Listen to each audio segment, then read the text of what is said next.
Hello guys, ഇന്ന് നമുക്ക് rest ആട്ടെ. ഇന്ന് ടാസ്കും പരിപാടി ഒന്നുമില്ല. കാരണം എന്താ പറയുക, നമ്മൾ കുഞ്ഞാമാരെ പേരില്ലേ നോമ്പർപ്പിച്ചലാണ്. ഈ നോമ്പർപ്പിച്ചലിന് പ്രത്യേകത എന്താ പറയുക, എല്ലാവർക്കും നോമ്പേ കാര്യം. എല്ലാവരും നോമ്പ് തുറക്കാനുള്ള തിരക്കിലാണ്. ചിലർ വെള്ളം ഉണ്ടാക്കുന്നു, ചിലർ ഫ്രൂട്ട്സ് അറിയുന്നു, ചിലർ ഫ്രൂട്ട്സ് കൊണ്ടേ വെക്കുന്നു. ഞാനിവിടെ വെറുതെ ഇരിക്കുന്നു. കുറെ കാലത്തിന് എല്ലാവരോടും കൂടുന്നത് എന്താ രസം അറിയോ. വെള്ളം സ്പോൺസർ ചെയ്യുന്നത് മെലോഡി കമ്പനി. നോമ്പ് തുറക്കാൻ വേണ്ടിയിട്ട് സമൂസയുണ്ട്, പൊരിച്ച ബ്രെഡ് ഉണ്ട്, പൊരിക്കാത്ത കട്ട്ലറ്റ് ഉണ്ട്, അങ്ങനെ പല പല സാധനങ്ങളുണ്ട്. എന്റെ മക്കളെ, ഞാനൊരാൾ കാണിച്ചു തരാം. അവനുണ്ടല്ലോ എന്ത് പറഞ്ഞാലും കേൾക്കും. എബിയെ കണ്ണാടൂരെ, ഞാൻ കണ്ണട വെക്ക്.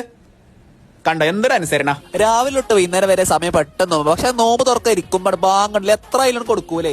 അവസാനം ദാ ബാങ്ക് കൊടുത്തു, എല്ലാവരും ദാ നോമ്പറന്നു. ഞാനും ആദ്യം നോമ്പെടുക്കുക, പിന്നെ നിസ്കരിക്കുക, റെസ്റ്റ് എടുക്കുക, പിന്നെ ചാടിക്കുക. അങ്ങനെ ഇവിടുത്തെ സിസ്റ്റം. ഇനി ഞാൻ എന്റെ വല്യമാനെ കാണിച്ചുതരാം.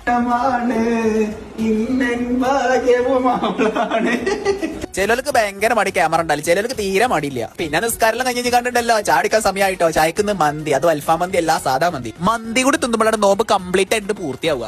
അതെല്ലാം കഴിഞ്ഞിട്ട് പിന്നെ കുറച്ച് കലാപരിപാടി ഇട്ടോ. പഞ്ചാംഗുസ്തി ഇന്നെ തോൽപ്പിക്കാനുണ്ടല്ലോ, ഇവരാർക്കും കഴിഞ്ഞില്ല. ദാ 1, ദാ 2, ദാ 3, എല്ലാം ഞാൻ തന്നെ. അവസാനം എന്റെ വക ഒരു പാട്ടും കൂടി.